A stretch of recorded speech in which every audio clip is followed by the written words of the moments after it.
Bonjour à tous, aujourd'hui on se retrouve pour la troisième séance de ce séminaire qui va porter sur la psychogéographie et sur la perception du milieu urbain par les philosophes du mouvement situationniste. Alors ce séminaire va être un peu particulier puisque cette thématique me sert de colonne vertébrale, même de fil rouge pour ma thèse. Donc j'ai cherché une manière d'aborder cette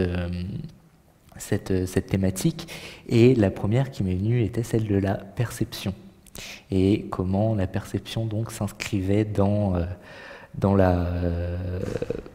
un déroulé comme ça de la perception donc, de la ville à travers la psychogéographie.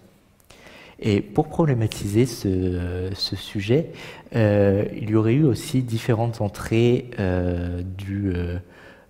différentes approches aussi qu'on aurait pu faire, mais celle que je voulais faire, c'était en quoi justement la psychogéographie allait être une sorte de contestation, allait devenir une pensée quasi politique qui va résonner donc dans la pensée situationniste. Et cette première porte d'entrée qu'on va franchir est celle l'entrée de la ville à travers le quotidien et à travers l'abondance comme ça de signes qui nous emmènent vers le monde du travail, qui est l'un des points même le point central de la mécanique urbaine, puisque on pourrait résumer le quotidien sous trois notions assez connues qui sont métro, boulot, dodo. Mais il faut savoir que ce n'est pas nouveau, que ce n'est pas, comme je l'ai dit dans les cours précédents, une notion qui apparaît dans la ville moderne, mais bien que le travail, l'idée de mécanisation du quotidien par le travail existe depuis bien longtemps, comme on peut le voir avec cette statuette qui date de l'Égypte antique et qui est conservée au Louvre, où on retrouve cette notion voilà, de l'homme au travail, et même une notion quasi contemporaine qui est le travail avec la tablette sur les genoux. Et par les temps de télétravail que l'on traverse, avoir la tablette sur les genoux est une notion que l'on connaît assez particulièrement. Mais le monde du travail pourrait plus se résumer à cette vision que nous propose Hopper, qui est la notion de l'homme assis derrière son bureau et qui va enchaîner les tâches assez répétitifs. Et pour entrer dans le vif du sujet, les situationnistes justement proposent une théorie qui va à l'encontre de cette mécanisation, cette répétition du travail. Et c'est aussi la recherche d'un nouveau rythme de vie, et donc qui chercherait à se détacher de ce métro boulot dodo, qui aurait donc cet itinéraire déjà pré-tracé, donc cette sortie de chez soi pour rejoindre le métro qui nous conduirait directement à notre lieu de travail, et en ressortant de ce lieu de travail, on retournerait chez nous. Et voilà, on aurait ainsi une sorte de cycle fermé dans notre déplacement quotidien. Pour les situationnistes, le monde du travail se résumerait à ce tag revendiqué par Guy Debord, ne travaillez jamais. Mais qu'est-ce qu'on ferait justement si on ne travaillerait pas? Et pourquoi on ne travaillerait pas? Le mouvement situationniste apparaît dans les années 50, plus particulièrement en 1952, et il émane d'un autre mouvement, un mouvement antérieur, qui était le mouvement des internationales lettristes. Et quand le groupe des internationales lettristes vient à se dissoudre, va alors apparaître le mouvement situationniste. Et le mouvement situationniste qui est farouchement opposé à ce monde du travail, qu'il justifie de plusieurs manières, mais l'une des manières qui trouve écho, notamment écho dans l'histoire, qui est une sorte de normalisation des tâches bureaucratiques qui ont conduit, par exemple,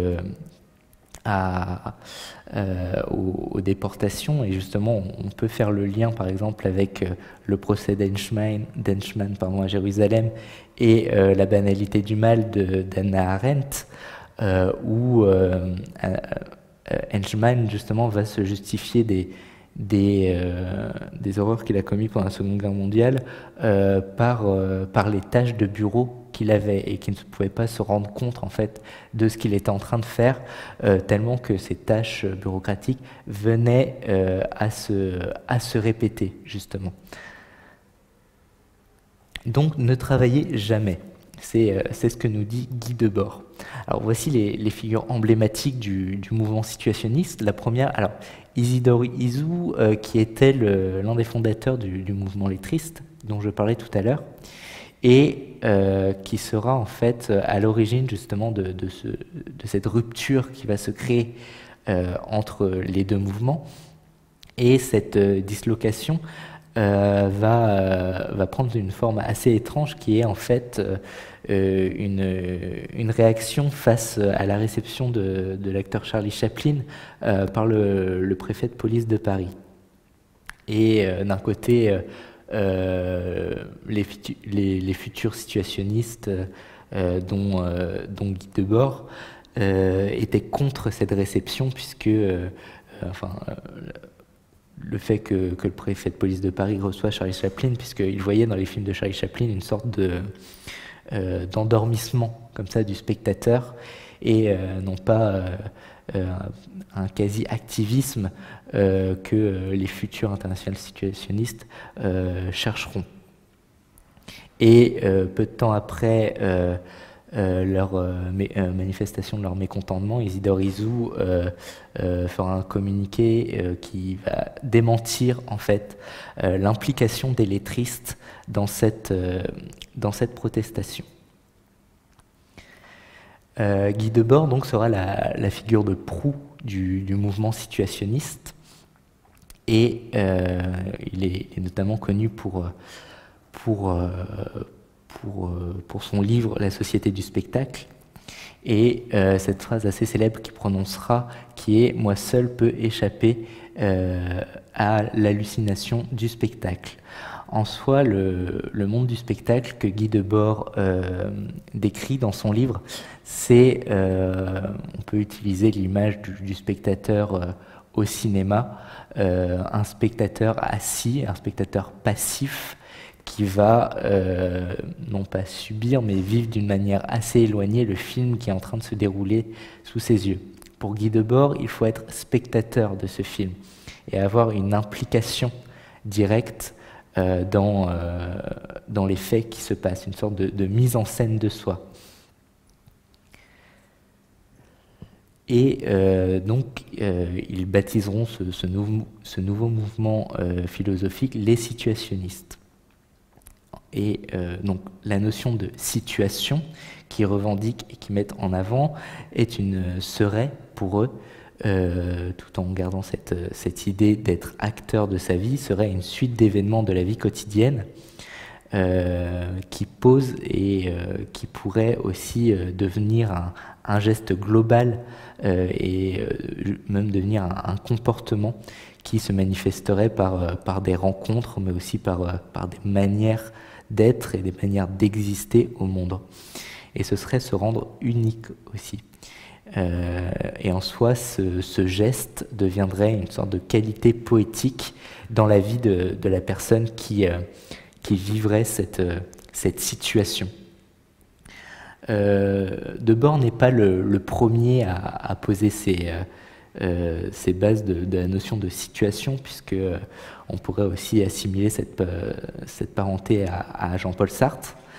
Mais Debord ne le revendique pas directement, même si quand on lit les extraits de La nausée parlant de cette notion de situation, on retrouve de fortes ressemblances. Alors, pour venir maintenant à la psychogéographie. Ah oui, aussi pour finir, je voulais juste vous montrer cette métagraphie. Donc la métagraphie est un procédé plastique en fait qui qui mélange le collage et les codes, par exemple, de la publicité. Et en fait, cette métagraphie qui avait été envoyée par Ivan Tchitcheglov, qui est aussi très très présent dans la pensée situationniste, et qui dit, donc voilà, on voit qu'on est toujours sous l'étendard de l'international lettriste porté par ce chevalier, et qui dit « construisez vous-même de petites situations sans avenir ». Et donc on retrouve ce terme « situation », et donc sans avenir, comme si ce que je définissais comme situation était voué à être voilà, un moment unique, contrairement à la tâche quotidienne qui se répète continuellement.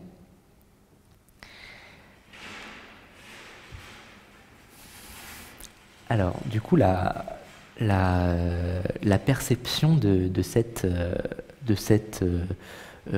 ces situations, en fait, va très vite apparaître donc, avec la psychogéographie.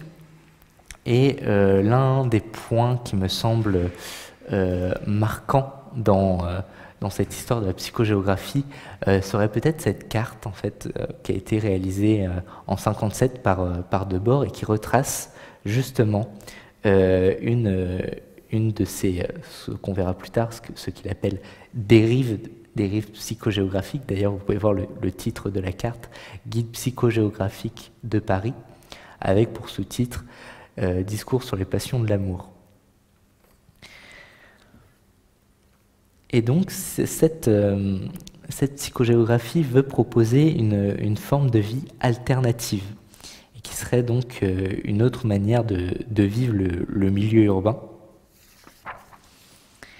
La psychogéographie se définit comme quelque chose qui consiste à détourner l'utilisation de la ville pour déterminer un recul suffisant pour la lire, la percevoir, l'analyser, la ressentir, afin de pouvoir dresser une critique de celle-ci.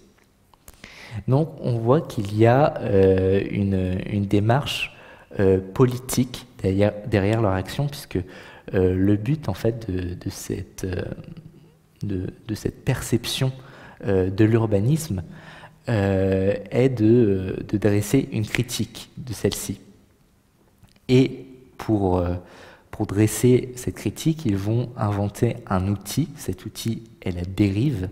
La dérive serait l'observation de certains processus du hasard et du prévisible dans la rue. Donc on aurait un outil qui ferait à la fois qui ferait appel au hasard et au prévisible pour déterminer la construction de l'urbanisation. La dérive est un outil donc, qui va devenir une technique de déplacement sans but. Et ce serait en fait cette dérive un procédé qui permettrait en fait de se libérer de la marche. La semaine dernière, on avait vu avec les surréalistes qu'il y avait une parenté à la marche que Rousseau revendiquait, mais aussi à ce que Benjamin et Baudelaire appelaient la flânerie. Et là aussi, il va y avoir une sorte de mise à l'écart de cette flânerie, puisque pour les situationnistes, la flânerie fait appel à une passivité. On voyait que Benjamin parlait de fantasmagorie quand il parlait des objets présentés dans les passages couverts. Et donc il y avait un rapport à la marchandise qui était exacerbé pour devenir un fruit de désir. Et là, justement, les situationnistes veulent aller à l'encontre de cet objectif de la flânerie, pour non pas vivre l'espace comme un agglomérat de signes voués à créer un désir, mais plus justement à mettre l'homme au centre de leur démarche, et que cet homme trouve un aspect pédagogique, un aspect formateur dans la pratique de la psychogéographie. Si on s'attarde quelque temps sur cette carte, et sur son aspect plastique, on peut comprendre certains aspects de la psychogéographie. Déjà, vous pouvez voir qu'il s'agit d'un plan en vue aérienne, en vue en vol d'oiseau de la ville de Paris, qui a donc été découpé par Guy Debord. Et en fait, c'est cette fragmentation que nous avons fait référence à ce qu'il appelle des unités d'architecture. Et en fait, chaque unité correspond à un moment, donc dans son itinéraire qu'il a réalisé. Et chaque unité donc correspondrait à une manière, à une perception du quartier qu'il aurait eu, et que cette perception serait différente d'un autre. Et c'est quand on étudie comme ça les comptes rendus des dérives, on a comme ça une succession de sensations, de sentiments et d'éléments vécus qui vont déterminer une mosaïque d'espace sur l'itinéraire qu'ils auront emprunté. Et donc c'est exactement ce qu'on a, et quand on connaît Paris, on peut reconnaître les quartiers et même les mettre en parallèle avec les biographies des situationnistes et la vie de Guy Debord, et on peut voir que les quartiers correspondent à des quartiers qu'ils ont traversés, notamment des lieux qu'ils fréquentaient. Voilà, sur ce qu'on pourrait dire sur ce premier aspect. Et le second aspect qui est très intéressant, c'est que vous voyez ces flèches rouges qui sont utilisées et qui représentent un peu l'iconographie de la cartographie guerrière, avec un déplacement stratégique comme ça qui va de quartier en quartier, et qui traverse en fait ces grands espaces blancs, donc qui permettent d'isoler ces unités d'architecture. Et on pourrait presque faire écho au non-lieu de Marc Augé, qui seraient ces lieux en fait de transition entre les espaces. Mais quels seraient ces lieux de transition? Et c'est là en fait qu'apparaît la critique de la ville que font les situationnistes, pardon. Dans les années 50 et 60, Paris connaît une forte vague de reconstruction après la Seconde Guerre mondiale, et c'est cette reconstruction en fait que les situationnistes vont connaître. Voilà, vous avez quelques vues de ce Paris qui est en train de se moderniser, et dont les situationnistes vont s'interroger sur la place dont cette ville moderne laisse aux piétons pour, comme ils le disent, laisserait à des espaces d'aventure. Donc on a voilà cette ville qui laisse place à la voiture, mais aussi de nouveaux monuments qui apparaissent, comme le centre Pompidou, mais aussi les voies sur berge. On a aussi aux portes de Paris une périphérie qui se développe, les principaux aéroports qui s'agrandissent, qui vont devenir des aéroports internationaux.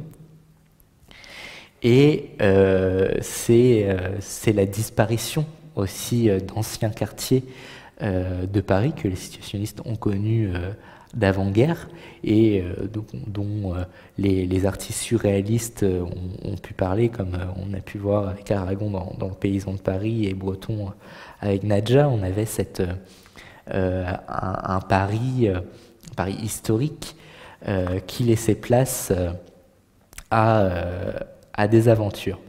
Mais attardons-nous sur cette notion justement d'aventure. Pour eux, l'aventure a une définition assez particulière, puisqu'elle fait référence aussi à l'histoire de la ville dans laquelle ils sont. Et tout à l'heure, on parlait de parenté à la psychogéographie, comme on a pu voir avec les surréalistes, mais aussi la flânerie de Baudelaire et de Benjamin, mais on peut remonter bien plus loin dans cette parenté.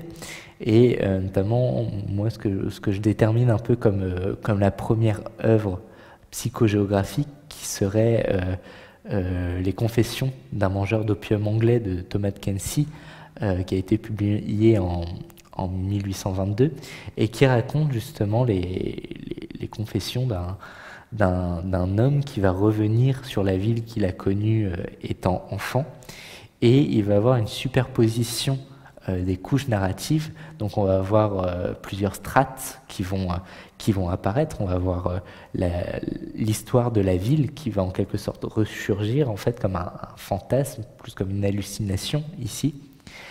Et aussi le retour de fantômes qui sont ces souvenirs en fait de l'auteur et les souvenirs donc qu'il a vécu étant enfant dans la ville.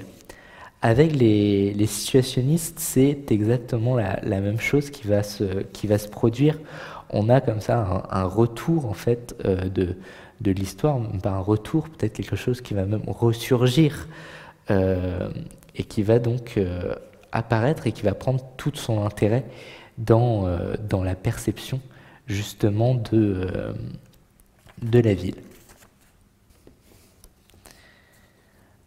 Alors, Guy Debord, dans Introduction à la critique de la géographie urbaine, donc qui est un texte théorique qui a été publié dans la revue Les Lèvres Nues en 1956, donc dans le numéro 6, il définit la psychogéographie comme ceci. La géographie rend compte de l'action déterminante des forces naturelles générales comme la composition des sols ou les régimes climatiques sur les fonctions économiques d'une société et par là sur la conception qu'elle peut se faire du monde. La psychogéographie se proposerait d'être l'étude des lois exactes et des effets précis du milieu géographique. Donc il y a une différenciation entre la psychogéographie et la géographie. La psychogéographie se proposerait de dresser l'étude de lois quasi sensibles, des lois qui feraient donc appel au sentiment et au vécu de la personne qui va donc effectuer ces dérives. Il y a donc une géographie quasi unique et personnelle qui va se déterminer dans la psychogéographie. Mais aussi, ce qu'il faut comprendre, dans la psychogéographie, il y a une part de jeu qui va venir s'installer, le jeu dans l'itinéraire que devient la dérive. Et la dérive a pour objectif de trouver, justement, dans ce qu'on voyait tout à l'heure, l'idée de hasard et de facteurs qui ne seraient non planifiables, de trouver un dépaysement. Et c'est voilà, le hasard et le prévisible, c'était ça les deux facteurs. Et pour Debord, donc, il continue ainsi dans l'introduction à la géographie urbaine, les gens savent bien qu'il y a des quartiers tristes et d'autres agréables. Mais ils se persuadent généralement que les rues causent un sentiment de satisfaction et que les rues que les rues pauvres sont déprimantes, presque sans plus de nuances. Ici, ce qu'on peut extraire de cet extrait, c'est qu'il y a dans cette classification comme ça d'ambiance, justement, il va avoir une sorte de hiérarchisation des espaces qui vont quasiment devenir des climats urbains, des rues qui vont devenir, comme il dit ici, des quartiers tristes, assimilés à la pauvreté ou justement à des effets qui nous rapprochent d'éléments pas très rassurants, ou justement des quartiers plus chaleureux avec des espaces qui vont devenir des espaces plus favorables à la vie. Et donc c'est ces climats en fait qui vont faire naître une notion qui est la notion d'ambiance. Et cette notion d'ambiance en fait pourrait être en quelque sorte qualifiée par cette hiérarchisation d'espace. Et Bruce Begou définit quant à lui la notion d'ambiance comme des effets qui vont agir sur nous en traversant ces espaces qui nous entourent. C'est une sorte d'alchimie entre le moment que l'on vit et le lieu qu'on traverse. Et ces ambiances seraient déterminées. Alors ici nous avons une gravure assez énigmatique, mais justement qui à la fois pourrait représenter les dérives qu'on vit et la qualité de ces ambiances. Puisque il faut percevoir comme que cette notion d'ambiance découle directement de celle de situation. Tout à l'heure, nous avons vu que avec la notion de situation, il y avait l'idée de qualité aussi qui en découlait.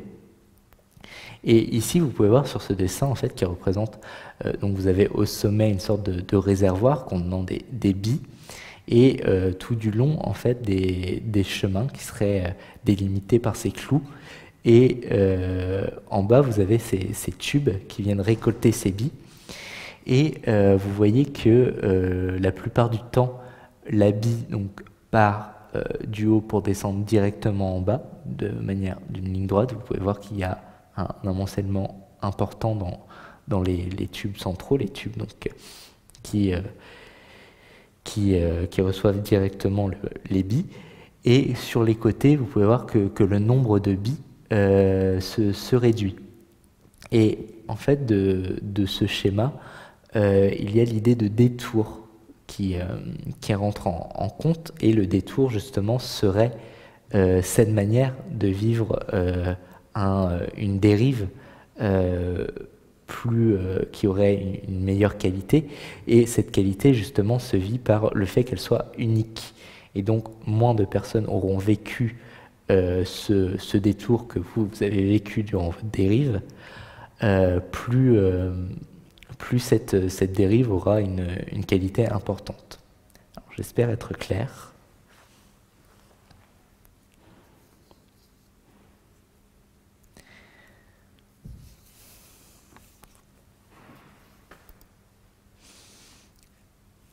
Pour continuer notre développement, alors ici je vous ai mis le tableau Le Voyageur contemplant une mer de nuages de Gaspard Friedrich, qui est un tableau qui est en quelque sorte le résumé de la philosophie, même du mouvement artistique du romantisme.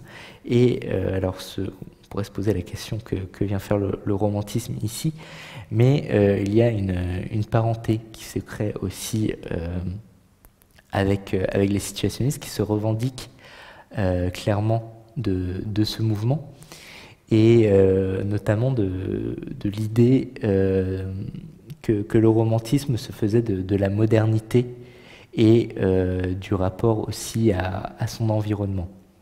Puisque au XVIIIe siècle, période à laquelle évoluaient les artistes et écrivains romantiques, on était dans une période de forte industrialisation de la société. On avait un essor urbain aussi qui connaissait un fort essor, comme on avait pu le voir pendant le premier cours avec Haussmann, et cette refonte de la ville. Et en quelque sorte, les situationnistes se reconnaissaient dans les artistes romantiques qui cherchaient justement à s'extraire de cette modernité pour pouvoir proposer autre chose. Et la période du romantisme a aussi vu naître en philosophie ce qu'on appelle l'idée du sublime, et le sublime qui justement peut trouver écho dans cette toile, puisqu'en quelque sorte le sublime, pour le résumer en quelques mots, c'est l'idée que la nature a une force qui surpasse celle de l'homme. Et ce n'est pas un hasard si cette idée trouve son essor pendant cette période, puisque avec l'industrialisation du monde, on a en quelque sorte une recherche de la société de surpasser les éléments, notamment avec les effets de vitesse que la machine à vapeur réalise. On peut se référer à la peinture de Turner. Pour ça, on a justement ces machines qui représente la modernité, qui traverse le paysage, qui disparaît en quelque sorte sous les effets de vapeur. Et on n'a plus ce rapport que l'homme avait auparavant à la nature. Et peut-être le voyageur contemplant la mer de nuages en est peut-être un lointain souvenir. On a cet homme, voilà, qui de dos, on n'a pas son identité, on a quelqu'un d'anonyme qui regarde ce paysage, qui le submerge à la fois émotionnellement, mais aussi d'une manière physique. On a quelque chose de plus puissant qui est devant lui. On a un vide, on a cet espace infini. Et on a voilà, cet homme qui est rappelé à sa condition de mortel face à cette puissance. Les situationnistes essayent justement d'appliquer cette notion de retour à la condition d'humain dans la ville, puisque on a voilà, cette ville qui devient presque un élément à part entière et qui là aussi va submerger en fait l'être humain et qui va le réduire à quelque chose d'inférieur. Et cette infériorité, on peut la retrouver dans des livres comme Les grandes villes et la vie de l'esprit de Georges Simmel, qui est un livre alors, qui fait un peu... voilà, il a été publié en 1903, donc on est assez loin des situationnismes, mais voilà, il y avait quand même cette idée qui existait. Et Georges Simmel, dans son livre, décrit en fait plusieurs... non pas portrait, mais un mécanisme en fait qui va emmener des gens issus d'un milieu rural à rejoindre les villes. Et il va déjà montrer que dans la ville, on peut s'affranchir de certaines contraintes sociales qu'on trouve traditionnellement dans les milieux ruraux. Et qu'une fois arrivé dans ces villes, il va avoir donc comment on pourrait qualifier ça, une découverte de nouveaux codes sociaux qui vont se mettre en place. Et notamment, ces codes sociaux sont en fait ce rythme de la ville. Comment comment les citadins vont mettre en place des moyens pour vivre ce rythme qui va s'accélérer en ville. Et l'un des mécanismes qu'il met en avant, c'est ce qu'il appelle l'organe protecteur. Aujourd'hui, ce qu'on appelle plus communément une attitude blasée, cette attitude en fait qui deviendrait une technique de survie en milieu urbain, qui consisterait en fait à créer autour de soi une sorte de muraille invisible et qui permet justement de rester indifférent face à l'accélération du rythme urbain. Comme je vous le disais tout à l'heure, dans les années 50, on avait cette accélération en fait qui va apparaître avec l'ère de l'automobile, qui va vraiment connaître un fort essor. On va avoir la voiture domestique, tout le monde va avoir sa voiture, notamment avec la période des 30 Glorieuses, où justement cette mécanisation massive va devenir domestique. Et donc pour les situationnistes, le lien avec cette attitude blasée, en quelque sorte, c'est une sorte de déchéance. Ce serait une manière de ne plus vivre la ville, justement, ce serait une manière de la subir, au contraire. Et donc il y a comme ça cette lutte qui va naître dans le mouvement situationniste, qui est comment s'extraire de ce rythme intense et comment on pourrait trouver un échappatoire justement à cette intensité. Et donc cette intensité, on pourrait la quitter donc à travers la psychogéographie, mais comme je vous le disais tout à l'heure, il y a cette volonté vraiment de sortir de l'ordinaire.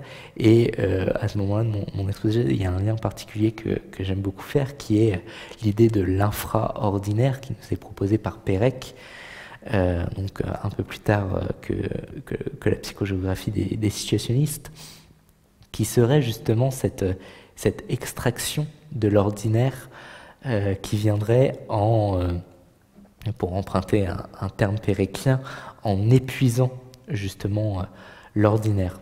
Ce terme viendrait du titre de son livre « Tentative d'épuisement d'un lieu », publié en 1952, où durant une journée, l'auteur va rester comme ça sur la place Saint-Sulpice à Paris, et qui va lister en fait tout ce qui se passe sur ce lieu, et jusqu'à ce qu'il arrive à dresser une sorte de liste complète de tous ces espaces.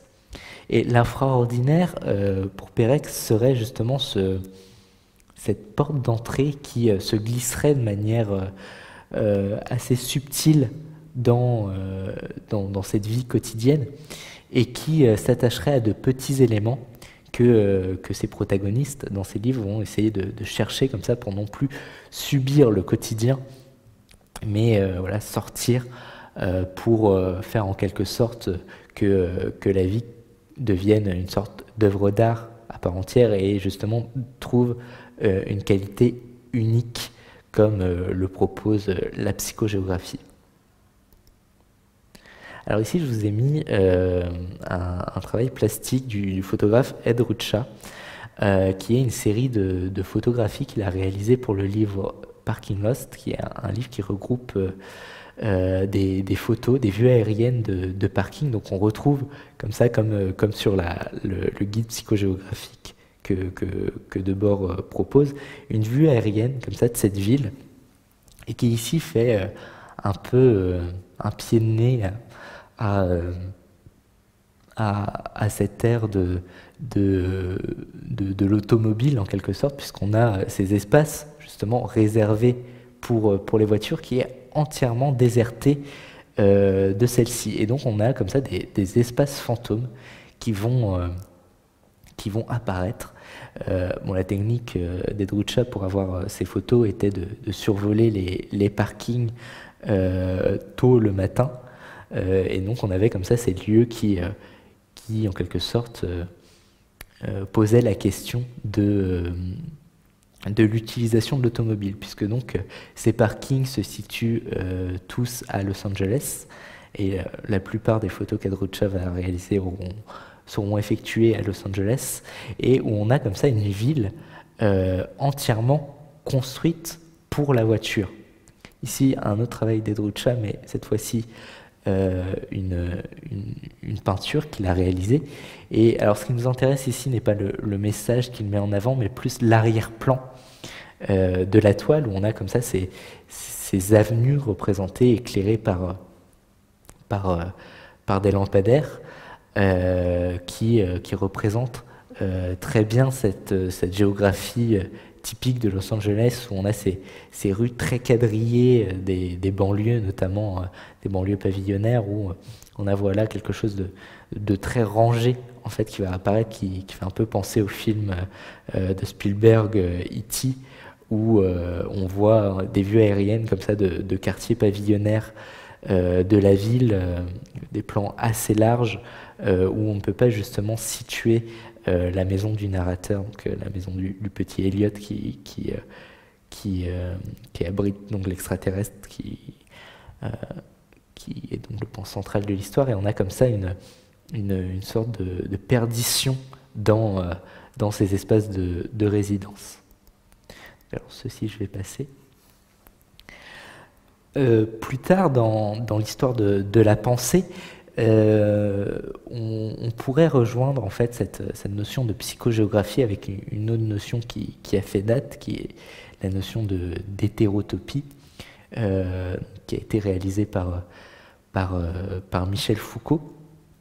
Alors, la trajectoire de Foucault et des hétérotopies est assez surprenante, puisque dans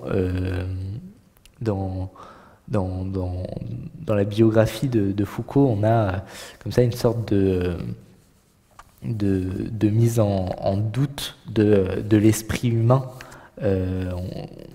il y a une sorte de suspicion de ce comportement de l'être humain, mais les hétérotopies donc, apparaissent assez tardivement justement dans sa carrière. Et il y a un élément assez marquant justement qui va forger cette notion d'hétérotopie et qui permet aussi de mieux la saisir, puisque ce qu'on pourrait mettre en perspective sur cette notion, c'est une tournée de conférences que Foucault va réaliser en 1975 en Californie. Et c'est une tournée de conférences donc, qui va précéder la publication de Surveiller et punir. Et il va rencontrer un jeune professeur d'histoire qui s'appelle Simon White, que vous avez ici en photo. Et ce dernier va proposer à Foucault de réaliser une sorte de road trip à travers la vallée de la mort. Ce sera un très court road trip qui ne fera que 2 jours et 1 nuit, mais sera suffisant pour Simon White de réaliser une courte expérience qu'il résume ainsi. Le but de cette expérience était de mettre le plus grand esprit du XXe siècle sous LSD dans le désert le plus chaud du monde. Et c'est exactement ce qui va se passer, puisque cette personne va faire consommer à Foucault du LSD, et il va réaliser un compte rendu de cette expérience donc, qui est paru. Alors il n'a pas été traduit en français, mais il existe en anglais sous le titre de Foucault in California, et donc il retrace comme ça ce cheminement de ces 2 hommes dans le désert sous LSD. Alors le récit est très flou sur qu'est-ce qui s'est passé. On sait qu'ils ont écouté beaucoup de musique et qu'ils ont parlé comme ça de l'immensité du désert. Notamment, ils ont écouté du Chopin, pour la petite histoire. Donc, suite à cela, Foucault reviendra en France et donc White reprendra contact avec le penseur quelque temps après cette expérience, et il va avoir une sorte de renaissance comme ça pour l'auteur à son retour de Paris. Et c'est cette renaissance qui, pour moi, justement, va façonner le terme d'hétérotopie. Alors, le terme d'hétérotopie, qu'est-ce que ce serait? Comment on pourrait le définir? Une hétérotopie, pour Foucault, est un espace. Ce n'est pas, il faut faire attention, c'est un terme à ne pas confondre, mais ce serait un espace autre.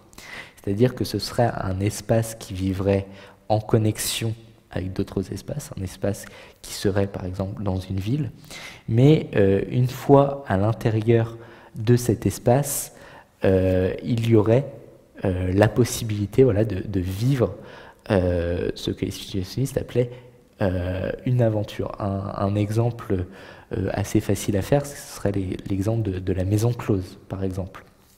La maison close qui vit comme ça au contact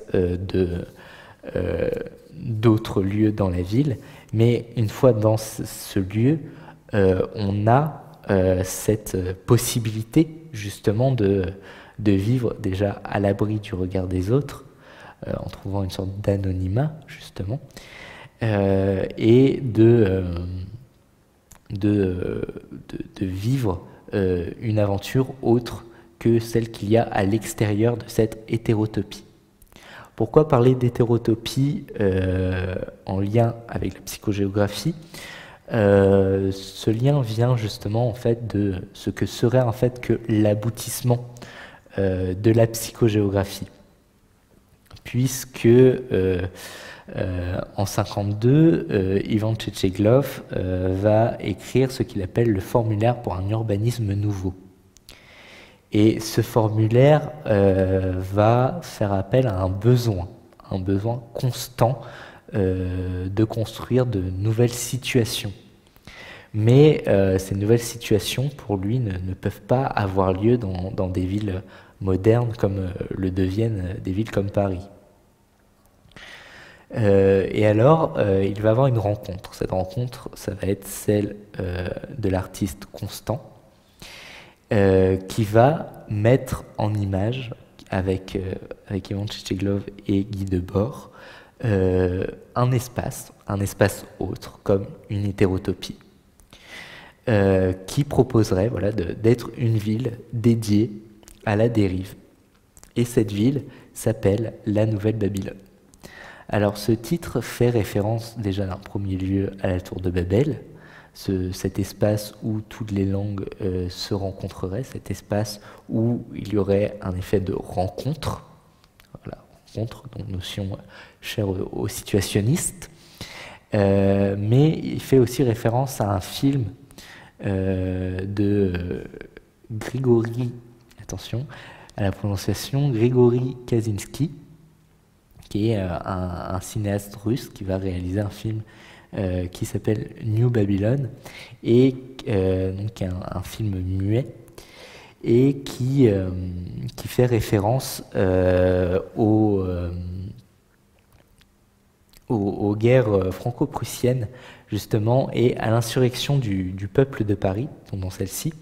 Et pendant cette guerre, il va y avoir une réelle prise de pouvoir par les Parisiens, par les habitants, face à une armée qui est débordée par les événements.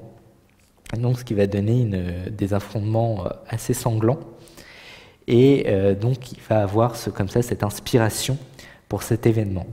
Et dans la psychogéographie, on a aussi ce rappel à l'histoire qui est l'idée de reprendre le pouvoir sur la politique urbaine. Et la Nouvelle Babylone se propose justement d'être une cité qui laisse entièrement la place à ses habitants, qui serait une ville autogérée, qui se suffirait à elle-même. Et cette ville serait donc une ville qu'on pourrait qualifier un peu d'art intégral, d'art total, en référence aux recherches et aux réalisations du compositeur Wagner, qui cherchait en fait à faire rencontrer comme ça dans ses opéras plusieurs arts. C'était la rencontre à la fois de la musique, de la poésie, mais aussi de la peinture et des arts de la scène. Et dans cette cité, il y a aussi cette volonté d'avoir un art total et que tous les arts se rencontrent dans ces espaces. Ces espaces seraient composites, comme vous pouvez le voir sur la première image que vous avez ici. On a des sortes d'empilements, comme ça, de blocs. Et ces blocs, en fait, seraient l'assemblage de différents quartiers. Par exemple, Constant proposait ce qu'il appelait les quartiers bizarres, les quartiers heureux, les quartiers nobles, les quartiers historiques, le quartier sanitaire, le quartier utilitaire. Et il y a donc dans cette classification des espaces en fait une sorte de cheminement comme ça d'un espace à un autre et qui, comme on pouvait le voir tout à l'heure sur la carte, créerait une sorte de mosaïque d'ambiance et on cheminerait comme ça d'espace en espace dans une ville qui serait entièrement dévouée à cette marche et à l'idée de provoquer donc des aventures par la rencontre de l'autre.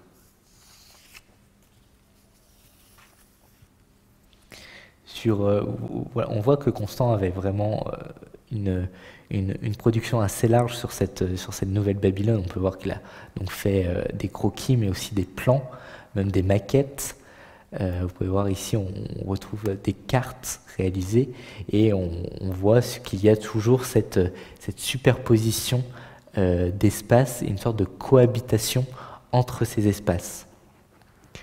Exemple plus flagrant, alors ici on a une photo de l'artiste devant l'une des maquettes, donc on a voilà un espace monumental, on retrouve une architecture de fer très, très moderne, et on peut voir sur ce croquis, voilà, ces espaces seraient reliés les uns aux autres avec des échelles, des ascenseurs.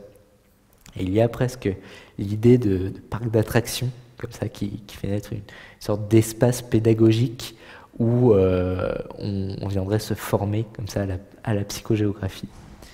Personnellement, cette ville me faisait rappeler ce qu'on voyait au premier cours, c'était cette bibliothèque en Californie où voilà, on a une structure comme ça surélevée et on a le maximum d'espace au sol qui serait dégagé, puisque comme on peut le voir sur sur la maquette, vous voyez que la ville est en quelque sorte en lévitation, comme ça elle est soutenue par des piliers qui viennent soutenir le reste de la cité.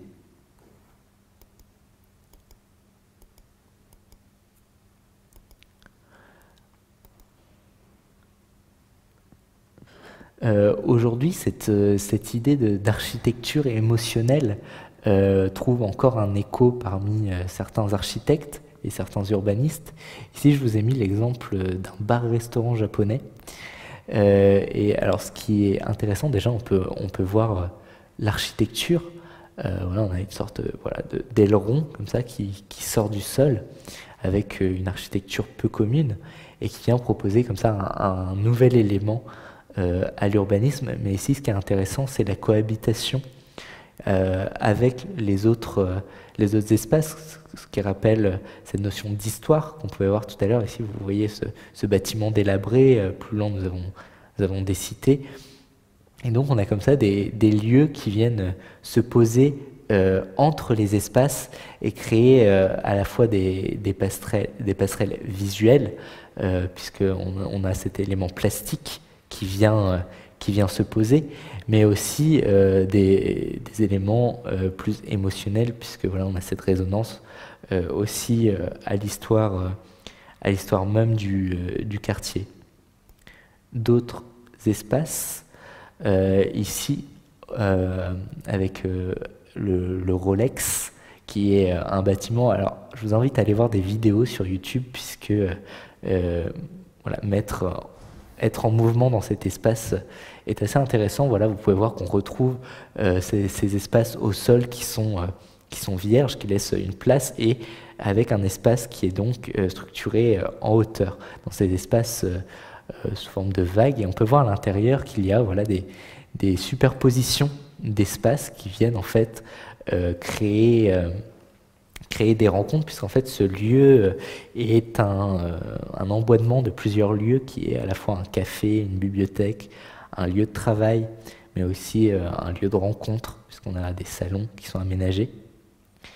Et on a voilà, ces espaces qui sont en quelque sorte qui traitent d'une autre manière de vivre l'espace. Et d'ailleurs, point commun entre ces deux architectures, c'est qu'il y a une sorte de mise à l'écart du reste de l'architecture. Vous voyez qu'ils sont posés comme ça dans des lieux, ici dans un parc, non pas à l'écart, mais qui viennent créer un point comme ça, une sorte d'autre espace. Et cette idée d'autre espace me fait penser à un film qui est le film Playtime de Jacques Tati, qui date de 67, où on a comme ça alors, le tournage déjà avec Tativille qui est en fait le studio où a été donc créé les décors de ce film. Et en fait, le décor du film est une sorte pas de banlieue, mais de quartier consacré aux affaires, une sorte de quartier de la Défense, avec des immeubles en verre, des immeubles très modernes. Et on a ce personnage, donc joué par Jacques Tati, qui va aller à la rencontre de ces espaces qui ne sont pas faits pour lui. Et à chaque fois, on a une sorte de mise à distance entre le personnage et le lieu dans lequel il est. Et la philosophie situationniste cherchait justement à éviter cela, en fait, qu'il y ait une sorte d'adéquation entre les gens qui vivent dans le lieu et le lieu. Et Playtime de Jacques Tati prend cette notion à contre-pied, et intégrant volontairement un personnage qui n'appartient pas à ce milieu, et le mettant donc en relation avec cette surmodernité qu'il ne comprend pas toujours, qui regarde, qui observe un peu avec un œil d'anthropologue. Et on va avoir comme ça ce décalage qui va se créer. C'est donc ce personnage qui vient d'un autre temps et qui va donc être en quelque sorte forcé de rencontrer cette modernité. Et cette rencontre de la modernité, des architectes l'utilisent aujourd'hui, c'est le cas de Rem Koolhaas par exemple, Rem Koolhaas, qui est un architecte mondialement connu pour ses réalisations. Et il a la particularité de s'interroger justement sur cette modernité et comment la modernité va intégrer l'espace public. Par exemple, ici, avec la Casa da Musica à Porto, on a ce bloc en fait qui va en quelque sorte surgir du sol et qui va venir casser le rythme urbain et qui va proposer une architecture en quelque sorte qui va désaccorder le reste de l'urbanisation. C'est exactement la même chose qu'il va faire à Lille, où on a ce bâtiment qui prend une forme qui semble ne pas s'intégrer dans le reste du décor urbain. Et autre exemple, qui est donc la bibliothèque qu'il a réalisée à Washington, où là, dans cette architecture, on a quelque chose de très organique, mais qui garde des formes très rigides et qui vient encore une fois donc casser le rythme des perspectives urbaines et notamment des perspectives que peuvent créer l'architecture. Même à l'intérieur, vous pouvez voir qu'il y a une sorte de gigantisme. Le visiteur est réduit à une échelle réduite, créant presque un sentiment de malaise. Et donc, pour une bibliothèque, voilà, ça casse l'idée de l'espace chaleureux. Et on a comme ça cette architecture un peu démesurée qui va apparaître. Autre exemple, qui est le siège social de la télévision de Chine à Pékin, où alors ici on a une architecture qui remet presque les lois de la gravité en jeu, mais voilà, on retrouve voilà, cette architecture quasi mathématique qui va interroger justement la place du visiteur dans le bâtiment. Et vous pouvez voir qu'à l'intérieur, il y a ces grandes poutres, ces grandes structures métalliques qui viennent casser le lieu, et on a presque l'impression qu'il faut se glisser entre les espaces, entre les poutres pour circuler dans cet espace qui, on dirait, qui est fait comme un château d'allumettes. Rem Koolhaas est aussi connu pour les théories qu'il a pu proposer sur l'architecture, puisqu'il est aussi théoricien.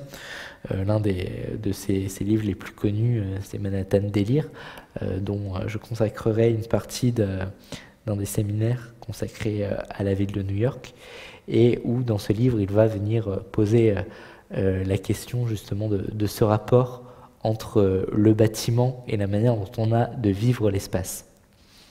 Et il a réalisé plusieurs productions qui schématisent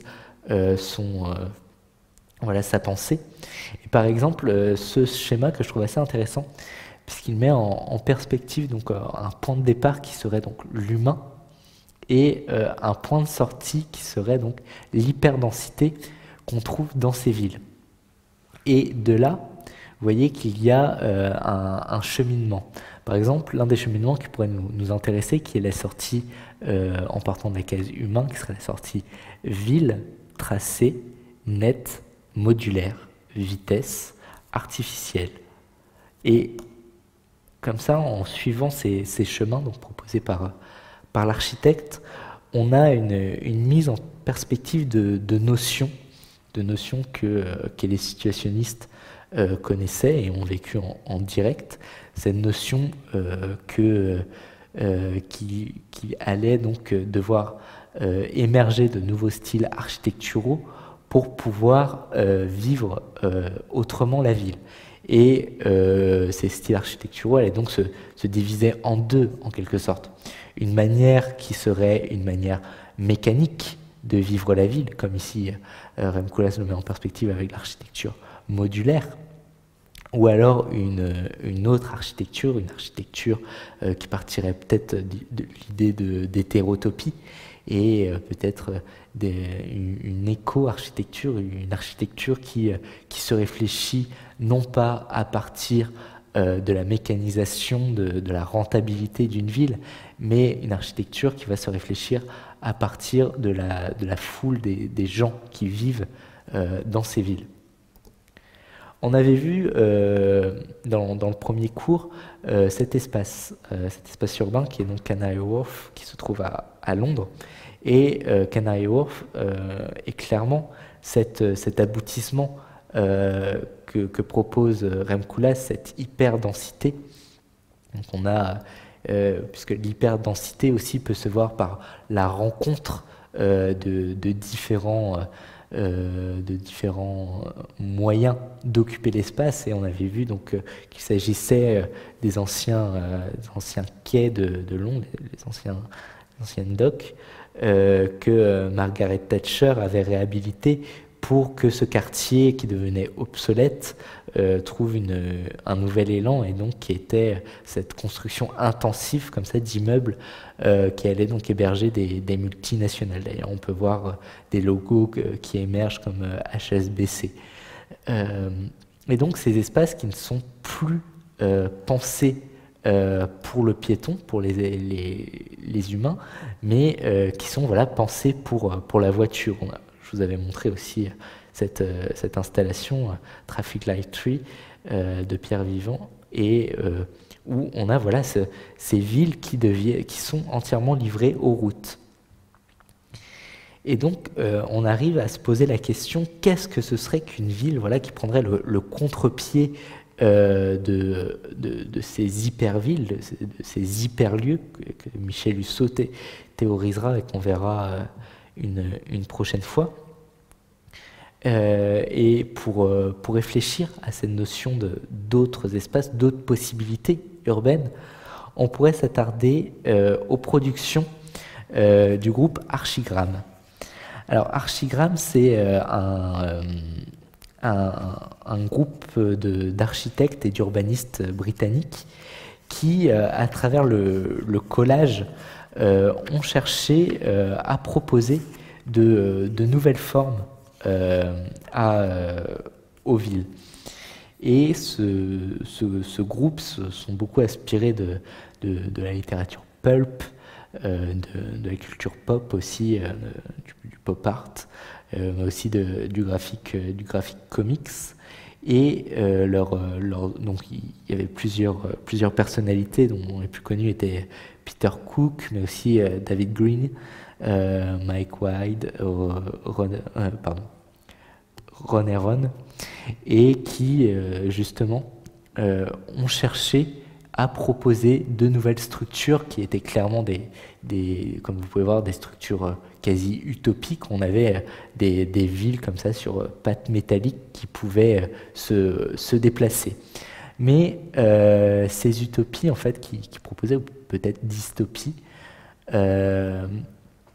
proposaient justement de nouvelles problématiques, un nouveau regard sur la ville et comment on pourrait percevoir autrement la ville. Ici, vous pouvez voir qu'en fait, les villes sont ces sortes de machines qui seraient des villes pliables, un peu comme dans le château ambulant, ce dessin animé où on a une machine qui marche et qui porte tout un monde avec elle. On peut voir aussi des espaces qui ressemblent un peu aux structures du centre Pompidou.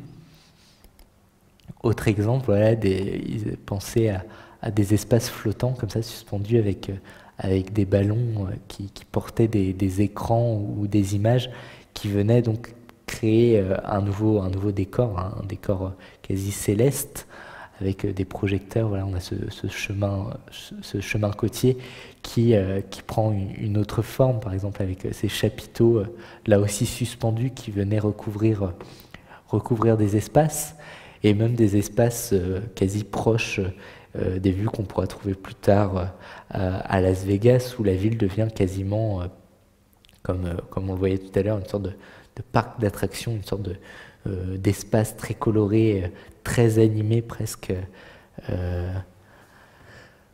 surréaliste. On a ces projecteurs qui éclairent la ville. On retrouve là aussi ces projections, et une ville qui vit à l'extérieur mais qui intègre quand même l'automobile, puisque ces villes se veulent être à la pointe de la modernité.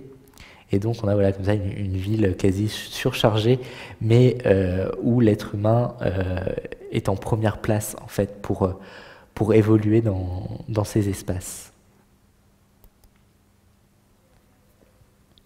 Alors ici c'est peut-être j'ai mal positionné ces diapos, mais c'était pour faire référence encore une fois au, au, au schéma que réalisait Rem Koolhaas avec le positionnement justement de l'architecture moléculaire dans la ville comme un moyen justement d'adapter le mode de vie à l'accélération urbaine. Et donc on a cette tour qui est pour Rem Koolhaas l'emblème de cette architecture. Cette tour qui en fait est un assemblage de blocs et chaque bloc constitue en fait une unité d'habitation. L'intérieur de cette tour, voilà, vous avez quelques photos, est toujours le même puisqu'en fait chaque bloc a été assemblé en usine sur un modèle type et pour construire chaque tour, en fait, il suffisait de commander le nombre de blocs nécessaires à cette tour et ils étaient donc acheminés en grue et assemblés. Il suffisait de 4 boulons pour assembler les blocs entre eux autour d'une colonne en béton qui servait de réceptacle qui assemblait donc à la fois les escaliers mais aussi les parties techniques de l'immeuble. Et donc on a comme ça ces espaces de bulles en fait qui vont superposer les vies les unes au-dessus des autres.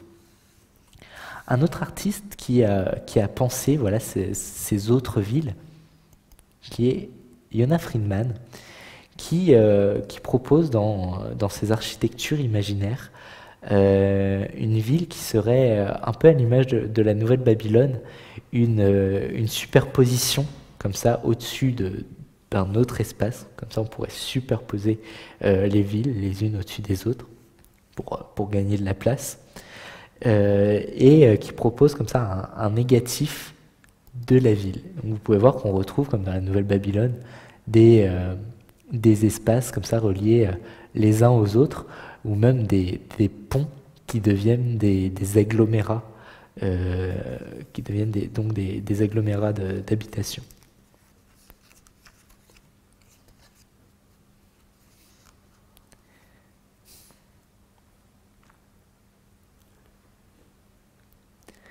Pour finir ce développement, je voulais vous montrer quelque chose qui peut sembler un petit peu abstrait, mais qui prendra peut-être son sens dans la conclusion, je l'espère, qui est quelques profils Instagram qui regroupent des photos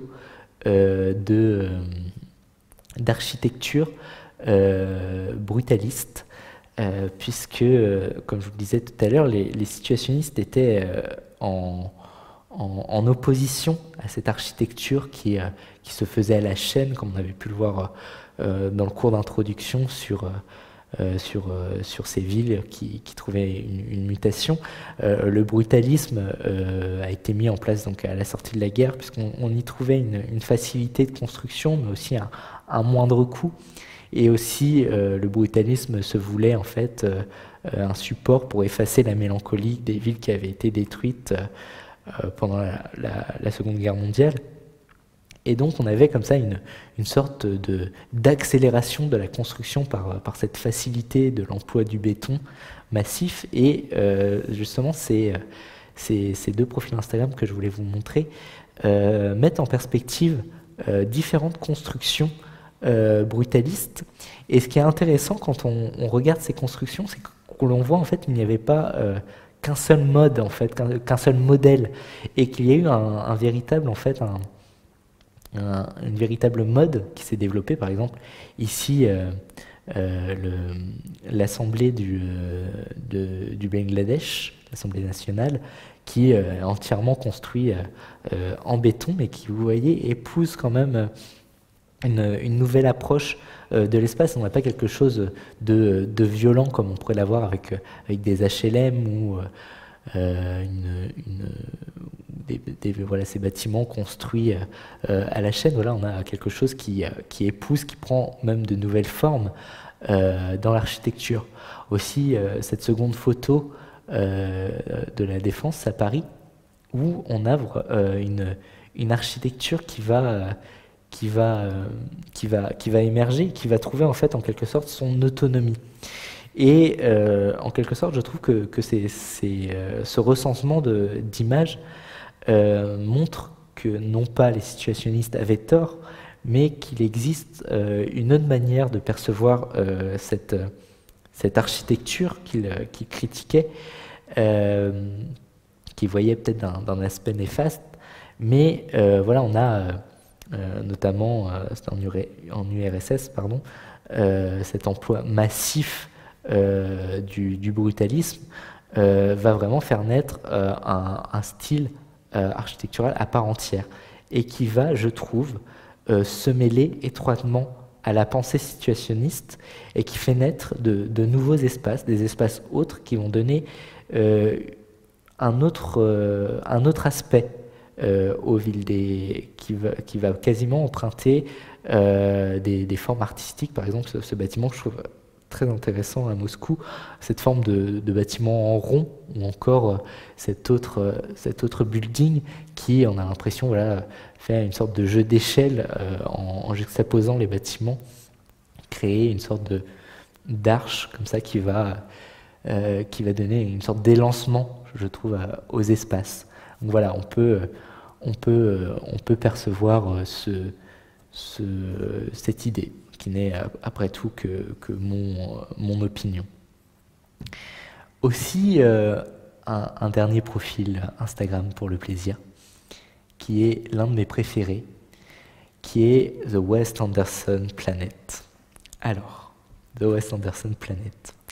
Là aussi, on a, comme tout bon profil Instagram, une sorte de regroupement d'images comme ça, donc plus de 500 images, et qui vont tous se réunir autour de l'esthétique que le cinéaste Wes Anderson applique à ses films. Les films de Wes Anderson ont toujours un traitement de l'image très léché, très presque acidulé. On retrouve un peu des couleurs de bonbons, de gâteaux, vous pouvez voir des couleurs très douces, mais aussi quelque chose de très géométrique. Et on a presque une architecture jouet qui apparaît comme ça.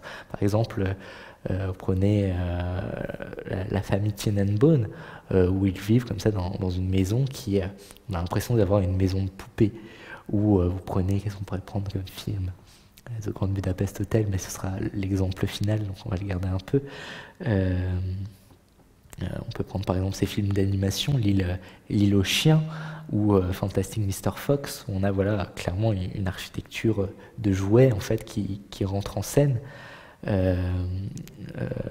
Et on peut donc aussi là parler de The Grand Budapest Hotel, qui est pour moi l'un de ses plus grands chefs-d'œuvre. Et on a comme ça cette architecture qui semble totalement extrait de fantasmes, mais comme nous montre ce profil Instagram, ces architectures existent vraiment. On a voilà, ces couleurs que l'on retrouve dans l'architecture. Par exemple, ici, ces cabines de plage qu'on peut trouver en Amérique, ou encore ces cabines de train avec des bleus très liquides, très limpides, ces verts surréalistes, quasi hypnotisants, voilà, dans des motifs. Et je trouvais que cette esthétique que Wes Anderson applique à ses films fait clairement référence à ces hétérotopies que Foucault propose.